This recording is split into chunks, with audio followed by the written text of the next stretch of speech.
নিবিড়, সিএমএম আদালতের সবশেষ কার্যক্রম সম্পর্কে জানতে চাই, আপডেট জানাবেন।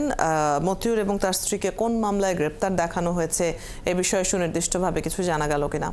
আসলে আমরা সবশেষ যে তথ্যটি পেয়েছি যে এনবিআর সদস্য মতিউর রহমান এবং তার স্ত্রী সাবেক উপজেলা চেয়ারম্যান লায়লা কানিজ, এই দুইজনকে কিন্তু আসলে যে গতকাল রাতে গ্রেপ্তার করা হয়েছে বসুন্ধরা এলাকা থেকে। এরপর কিন্তু আমরা তাদেরকে দেখেছি যে আসলে তাদেরকে ডিবি কার্যালয়ে নিয়ে আসা হয়েছে এবং এখন বেলা 12টা 6 বাজে এবং এখন পর্যন্ত কিন্তু আসলে তারা ডিবি কার্যালয়ে রয়েছেন। এবং আমরা যতটুকু তথ্য পেয়েছি যে আসলে এই যে মতিউর রহমান এবং লায়লা কানিজ, এদের নামে কিন্তু বেশ কয়েকটি মামলা দায়ের হয়েছে এবং যার বেশিরভাগ মামলায় কিন্তু আসলে দুদকে দায়ের করা হয়েছে। এবং দুদক যেসব মামলার দায়ের করেছে সেগুলো হলো জ্ঞাত আয় বহির্ভূত সম্পদ অর্জন ও এই সংক্রান্ত মামলা। তো সেই সংক্রান্ত মামলার জেরে কিন্তু আমরা যতটুকু তথ্য পেয়েছি এখন পর্যন্ত যে আসলে এই যে মামলাগুলো গ্রেপ্তারের নথি, সেগুলো কিন্তু আসলে প্রথমে দুদকে যাবে, এরপর দুদক হয়ে কিন্তু আসলে আদালতে আসবে। তো সেই ক্ষেত্রে আইনজীবীরা আমাকে যেমনটি বলেছেন যে আসলে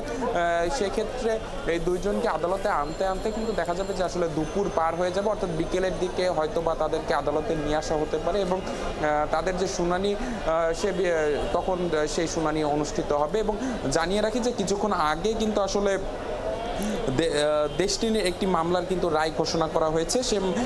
সে মামলায় আমরা যেমনটি দেখেছি যে আসলে ডেস্টিনি টি প্ল্যান্টেশন লিমিটেডের গাছ বিক্রির টাকা আত্মসাতের মামলায় ডেস্টিনির ব্যবস্থাপনা পরিচালক এমডি রফিকুল আমিন সহ 19 জনকে আসলে 12 বছরের সশ্রম কারাদণ্ড দেওয়া হয়েছে। এবং যেসব আসামি এখন পর্যন্ত গ্রেপ্তার হয়নি তাদেরকে কিন্তু আসলে গ্রেপ্তারে পরোয়ানা জারি করা হয়েছে। এবং যেসব আসামি এখন পর্যন্ত আসলে 12 বছরের অধিক সময় যাবত কিন্তু আসলে কারাগারে আছেন তাদেরকে কিন্তু আসলে বিচারক মুক্তির ব্যবস্থা করতে কারা কর্তৃপক্ষকে নির্দেশ দিয়েছেন। এবং ডেস্টিনি গ্রুপের আইনজীবী কিন্তু কিছুক্ষণ আগে আমাদের সাথে কথা বলছিলেন, তিনি যেমনটি বলছিলেন যে আসলে হয় আজকে বিকেলের মধ্যে হয়তোবা ডেস্টিনি এমডি রফিকুল আমিন সহ আরেকজন, যারা মোট 2 জন কিন্তু আসলে 12 বছর 3 মাস যাবত কিন্তু কারাগারে আছেন। তো তারা কিন্তু আসলে তাদের মুক্তিতে কিন্তু আর কোনো বাধা নেই এবং বিকেলের কিংবা সন্ধ্যার আগে কিংবা সন্ধ্যার পরে আজকেই কিন্তু আসলে তারা মুক্তি পাবেন বলে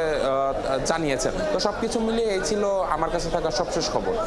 নিবিড়, ধন্যবাদ সবশেষ আপডেটগুলো জানিয়ে দেওয়ার জন্য। আমরা গ্রেপ্তার হওয়া মতিউর রহমান এবং তার স্ত্রীর প্রসঙ্গেও জানছিলাম, একই সাথে ডেস্টিনি ট্রি প্ল্যান্টেশন লিমিটেডের গাছ বিক্রির টাকা আত্মসাতের মামলার প্রসঙ্গেও জেনে নিয়েছিলাম সহকর্মী নিবিড় সাহার কাছ থেকে।